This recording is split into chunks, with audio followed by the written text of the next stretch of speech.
Hello guys, my name is Sheldon and welcome back to Dark Files.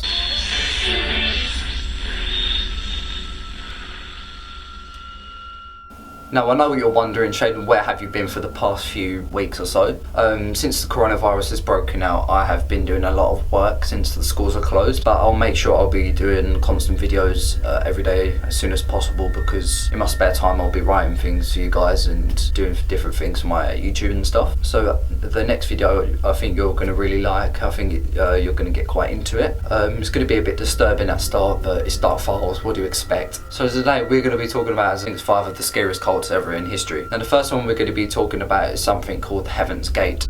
Now in 1999 a man called Marshall Applewhite had created a cult called Heaven's Gate, when many people witnessed a comet flying over the night sky, which brought the most unexpected tragedy to America, which was a mass suicide caused by cosmetic beliefs. The cult had collected many people from Rancho Santa in California mansion. Now the cult leader Marshall believed that the world would end very soon and that the only way to escape their deaths was to eat applesauce that Marshall mixed with poison. When they ate the poison, they would lay in bunk beds in the mansion that Marshall hired out for the sacrifice of the Heaven's Gate members. They would all lay down with purple blankets covering the whole body, wearing Nike shoes with a plastic bag over their heads just in case they somehow woke up and they would suffocate instantly. The aftermath led to 39 deaths, including the leader Marshall Applewhite. Now he really believed in this. He wasn't just some person who wanted to kill loads of people, and he actually thought that the world would end due to a comet, and he just wasn't mentally unstable. He just really did believe in this, and as I said before. Now this one I'm going to be talking to you about is something called the Russian doomsday cult.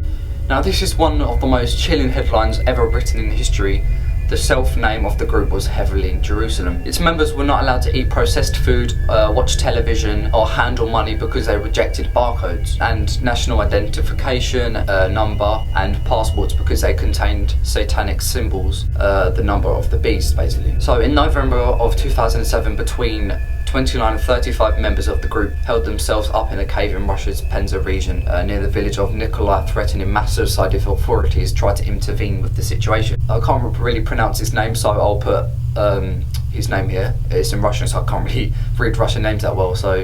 So yeah, this guy was undergoing a psychiatric evaluation Friday, a day after he was accused of charged with setting up religious organisations associated with violence and torture. He had something to do with a church and he had blessed his followers before sending them into the cave, but he did not join them himself. Kuznetsov said his group believed that in the afterlife they would be judging whether others deserved to go to heaven or hell, and followers of his group were not allowed to watch television, listen to the radio or handle money. And media reports have said details on Kuznetsov turned out to be unclear, even though it seemed to have that he had attempted suicide on his doomsday prediction failed to come true. He was also presented with a variety of charges, including the creation of an organisation, infringing upon confined to a psychiatric facility, having not yet deemed mentally fit to stand the trial. Now this one I'm going to be talking to you about is a very long one, but it is quite interesting. So this one is called the Matamoros Human Sacrifice Cult. So in March 1989, a University of Texas student called Mark Kilroy disappeared on a spring break. He had recently been staying in the South Padre Island, but he had gone across the border to Mexico to check out a bar scene which he had vanished without a trace. But 4 weeks later, his gruesome fate was discovered, as people reported at the time. His brain was first found, which had turned up in a black cauldron, but was not filled with water, but instead blood. And this was over an open fire, alongside a turtle shell, a horseshoe, spinal columns and some human bones. His ritual death and dismemberment was carried out in service to a religion, a bizarre drug determined occult region practiced by an American marijuana smuggler operating out of Mexico. Authorities have come out saying that authorities have led to a grave containing Kilroy's body or what had remained of it, and after that a covering of mutilated corpses for a long amount of time. On the first day of digging had brought up a dozen bodies, and all of them were buried on the grounds of Rancho Santa Elena. All of the victims have either been slashed, beaten, shot or even boiled alive. The only commonality of their deaths were ritual mutilations that followed. The drug smugglers had believed that human sacrifice would have somehow magically protected them from being caught by the police or even making them bulletproof, and they turned out to be obviously mistaken. The downfall had come when a man tied to the cult was caught running a roadblock. This was an offence that worsened when the person who made the roadblock was found to have possessed possession of weed on him. In the search of a bigger bust and looking for clues in the Kilroy case, the police had gone to the farm belonging to the man's family, who was the infamous Rancho Santa Elena. They found more types of drugs, but they also found brutally disfigured bodies, including the Anglo Spring Breaker, who had been very unlucky to encounter the group when they were targeting the next victim. The case had spawned a fearful rumour that slipped into the satanic panic of the 1980s that cultist has been planning on to kidnap children for their rituals. The man who persuaded his followers to join his madness, the bodies that were discovered at Rancho Santa Elena, were just a few of the casualties.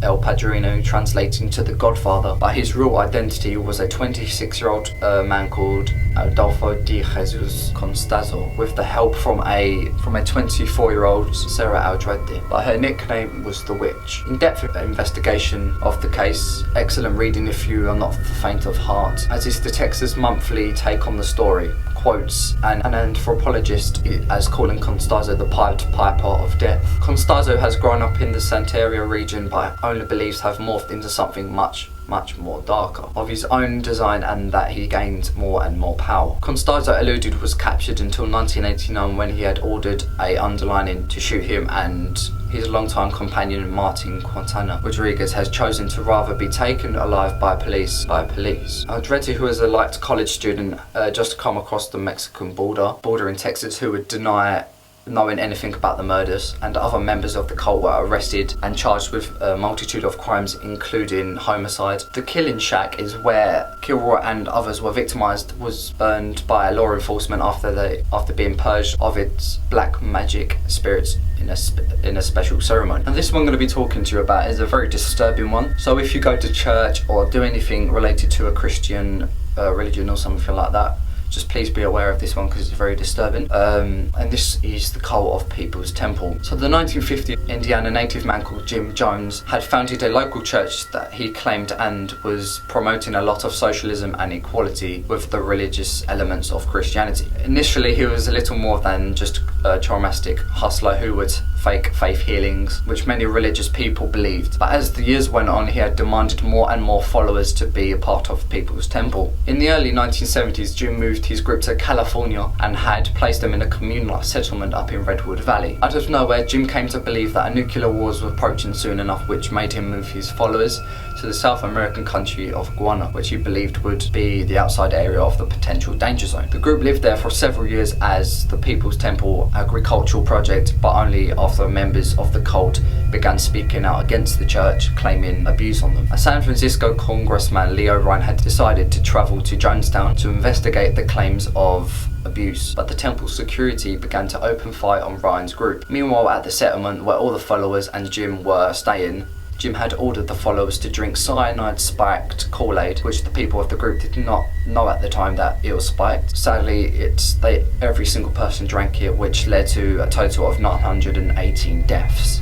And this was the largest loss of life in America until 9/11 occurred in 2001.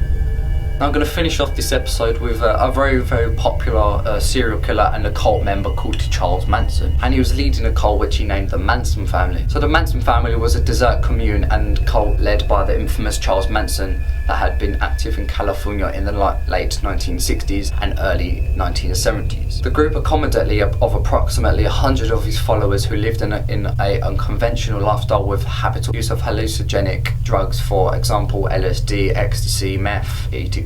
Most of the Manson family members were young women from middle-class backgrounds, and many of the members were radicalized by Manson's teachings and were drawn by hippie culture and communal living. Manson was released from prison for minor crimes in 1967, and the family had moved to San Francisco and later to a deserted ranch in San Fernando Valley.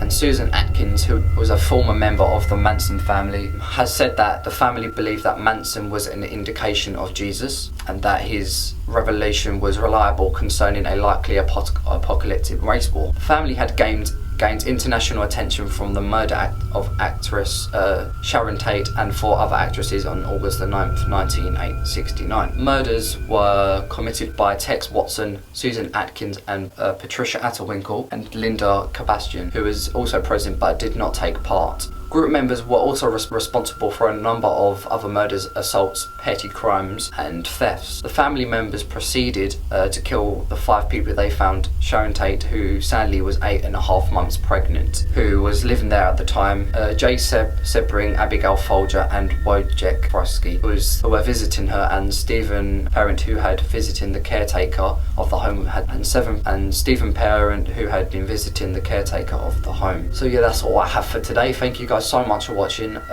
If you want any more videos or any part 2s of my videos, since I've done part 1s and other videos, because I've only done part 1s of videos, I've only done one video that had part 1 and part 2. Now I'll just keep you updated. Please press the notification button for any new videos and you'll be notified. Don't forget to subscribe and like to my channel, since I've hit over 70 subscribers, which I'm very happy. Thank you guys for subscribing to my channel, and it's really made me happy, and that's your way of telling me that you really like my videos and want me to do more of it. If you're, like, say, if you're interested in types of videos I'm doing, like conspiracy theories and stuff. So the next video I'm going to be talking about is movies based on real things, like Texas Chainsaw and other things really. And if you guys have any suggestions, like I've said before, please go to my social media or just put it in the comment section below, as I reply to you. I reply to every comment you guys put in the comment section. This has been Shade, and thank you guys so much for watching. This is Dark Files and I'm out. Thank you.